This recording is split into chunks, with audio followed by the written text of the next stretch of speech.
ओम शांति। आज 5 फरवरी 2023 है और आज प्यारे बाबा के अव्यक्त रूप से चले हुए मधुर महावाक्यों को स्पष्ट करेंगी आदरणीय आशा दीदी।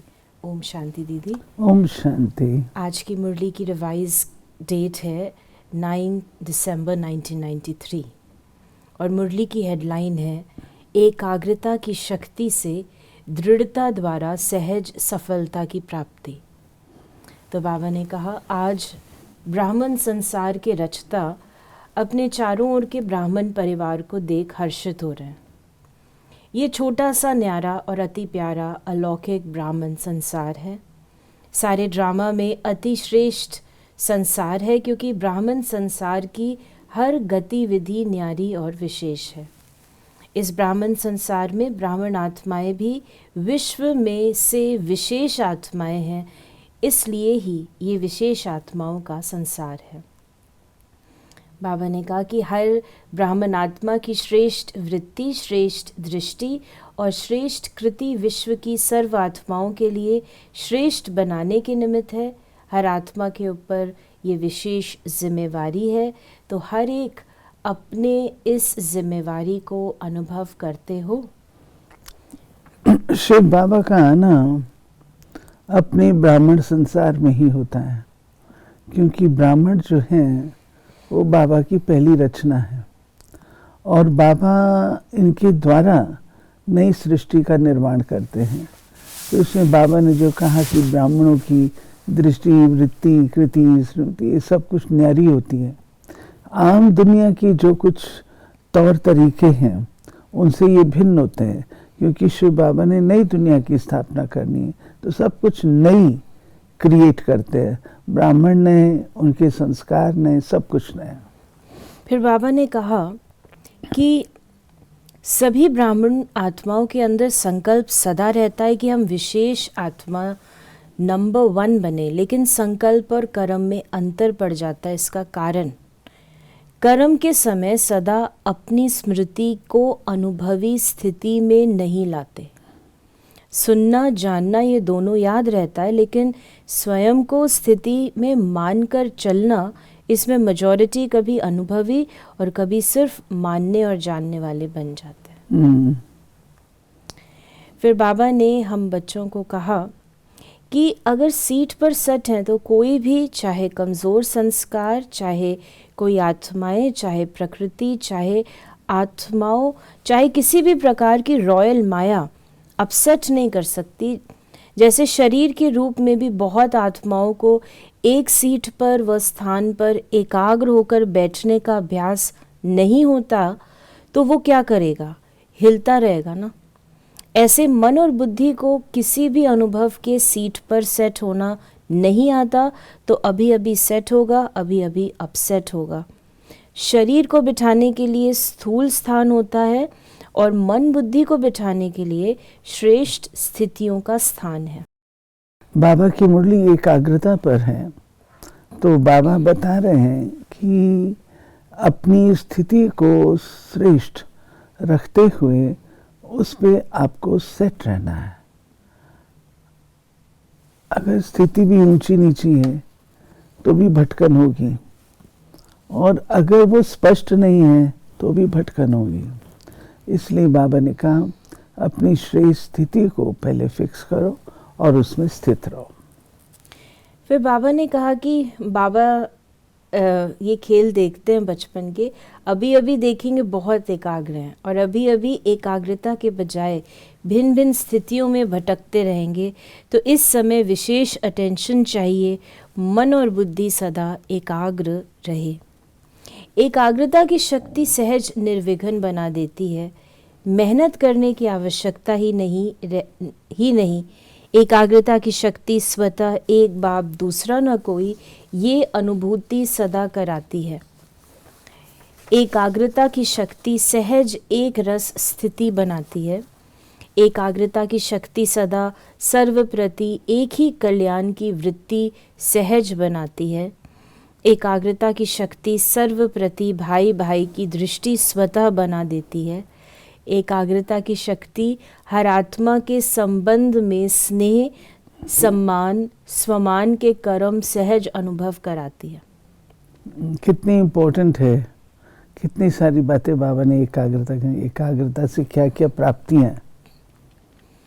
तो बाबा ने कहा तो अभी क्या करना है, क्या अटेंशन देना है? एकाग्रता। स्थित होते हैं, अनुभव भी करते हैं, लेकिन एकाग्र अनुभव नहीं होते।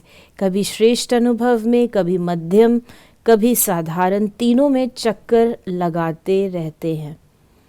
तो बाबा ने कहा इतना समर्थ बनो जो मन बुद्धि सदा आपके ऑर्डर अनुसार चले। बाबा ने कहा परवश आत्मा की निशानी है उस आत्मा को उतना समय सुख चैन आनंद की अनुभूति चाहते हुए भी नहीं होगी। ब्राह्मण आत्मा कभी किसी के परवश नहीं हो सकती, अपने कमज़ोर स्वभाव और संस्कार के वश भी नहीं। वास्तव में स्वभाव शब्द का अर्थ है स्व का भाव। स्व का भाव तो अच्छा होता है, खराब नहीं होता। स्व कहने से क्या याद आता है? आत्मिक स्वरूप याद आता है ना। तो इसलिए बाबा ने हमें कहा कि तो कमज़ोर संस्कार मेरा बना लिया तो वो अपना अधिकार छोड़ते नहीं, इसलिए परवश होकर बाप के आगे अर्जी डालते रहते हैं कि छुड़ाओ छुड़ाओ। संस्कार शब्द कहते हैं तो अनादि संस्कार आदि संस्कार ही मेरा संस्कार है। देखिए बाबा ने जो एकाग्रता का शत्रु बताया वो है हमारा मन बुद्धि से कोई भी बात के परवश हो जाना। जब व्यक्ति परवश हो जाता है तो समर्थ स्थिति रह नहीं सकती है, अपने आप में तो नहीं रह सकता ना, तो गुलाम हो गया, तो समर्थ रहा ही नहीं। जब समर्थ नहीं है तो एकाग्रता तो कभी भी नहीं आ सकती। फिर बाबा ने कहा योग में भी बैठते तो सभी रुचि से हैं, लेकिन जितना समय जिस स्थिति में स्थित होना चाहते हैं उतना समय एकाग्र स्थिति रहे उसकी आवश्यकता है। तो क्या करना है, किस बात पे अंडरलाइन करेंगे? एकाग्रता में ही दृढ़ता होती है, और जहाँ दृढ़ता है वहाँ सफलता गले का हार है। फिर बाबा के अव्यक्त बाप दादा की पर्सनल मुलाकात है। उड़ती कला में जाने के लिए डबल लाइट बनो और कोई भी आकर्षण आकर्षित ना करे। तो बाबा ने कहा सभी अपने को वर्तमान समय के प्रमाण तीव्र गति से उड़ने वाले अनुभव करते हो। समय की गति तीव्र है और आत्माओं के पुरुषार्थ की गति तीव्र है। समय आपके पीछे पीछे है या आप समय के प्रमाण चल रहे हो? समय के इंतज़ार में तो नहीं हो ना कि अंत में सब ठीक हो जाएगा, संपूर्ण हो जाएंगे, बाप समान हो जाएंगे। ऐसे तो नहीं है, क्योंकि ड्रामा के हिसाब से वर्तमान समय बहुत तीव्र गति से जा रहा है, अति में जा रहा है। जो कल था उससे आज और अति में जा रहा है। राइट। फिर बाबा ने कहा वैसे गायन है चढ़ती कला सर्व का भला, लेकिन अभी क्या कहेंगे? उड़ती कला सर्व का भला।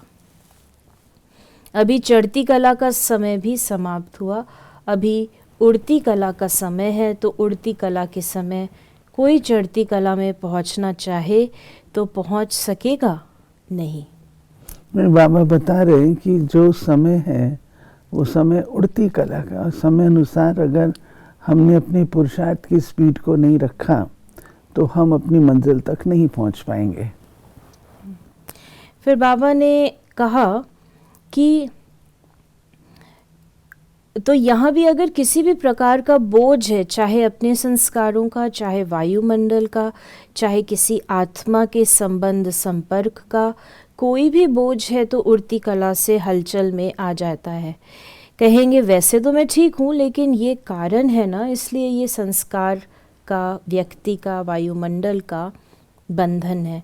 लेकिन कारण कैसा भी हो, क्या भी हो, तीव्र पुरुषार्थी सभी बातों को ऐसे क्रॉस करते हैं जैसे कुछ है ही नहीं। मेहनत नहीं, मनोरंजन अनुभव करेंगे। तो तीव्र है ना, तो जो तीव्र पुरुषार्थी है उसको कोई भी छोटी मोटी बात रोक नहीं पाती है, इसलिए छोटी मोटी परिस्थितियां जो भी आती हैं उसको वो मनोरंजन समझ करके पार करते हैं।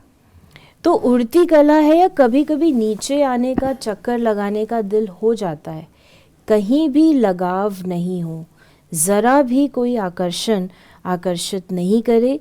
रॉकेट भी तब उड़ सकता है जब धरती के आकर्षण से परे हो जाए, नहीं तो ऊपर उड़ नहीं सकता, न चाहते भी नीचे आ जाएगा। तो कोई भी आकर्षण ऊपर नहीं ले जा सकती, संपूर्ण बनने नहीं देगी। तो चेक करो, संकल्प में भी कोई आकर्षित नहीं करे, सिवाय बाप के और कोई आकर्षण नहीं हो। तो ऐसे बाबा ने हम बच्चों को ये याद दिलाया। फिर बाबा ने दिल्ली को भी याद किया। वैसे भी दिल्ली को दिल कहते हैं, तो जैसा दिल होगा वैसा शरीर चलेगा। आधार तो दिल होता है ना, दिल है दिलाराम की दिल। तो दिल की गद्दी यथार्थ चाहिए ना, ऊपर नीचे नहीं चाहिए। तो नशा है ना कि हम दिलाराम का दिल हैं। तो अपने श्रेष्ठ संकल्पों से स्वयं को और विश्व को परिवर्तन करो। फिर बाबा ने हम बच्चों को एक और याद दी कि रोज़ अमृत वेले ये पाठ पक्का करो कि कुछ भी हो जाए खुश रहना है, खुश करना है। अच्छा और कोई खेल नहीं दिखाना, यही खेल दिखाना, और खेल नहीं दिखाना। बाबा ने आज हमें वरदान दिया। भाग्य और भाग्य विधाता बाप की स्मृति में रहे, भाग्य बांटने वाले फ्राक दिल महादानी भव। भाग्य विधाता बाप और भाग्य दोनों ही याद रहें, तब औरों को भी भाग्यवान बनाने का उमंग उत्साह रहेगा।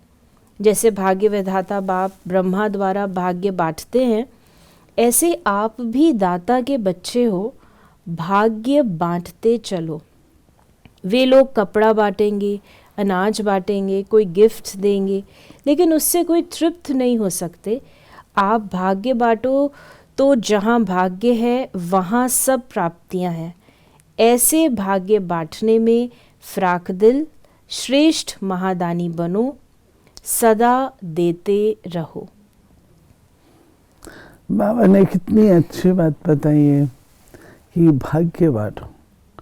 लोग तो कपड़ा बांटेंगे, चीज़ें बांटेंगे, परंतु आप बच्चे इस बाबा इस भाग्य विधाता से मिला हुआ जो भाग्य है औरों को भी बांटो।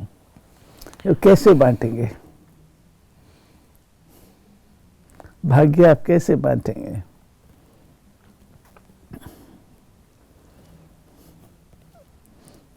पहले स्वयं भाग्यवान बनेंगे, तभी दूसरों को बांटेंगे कैसे?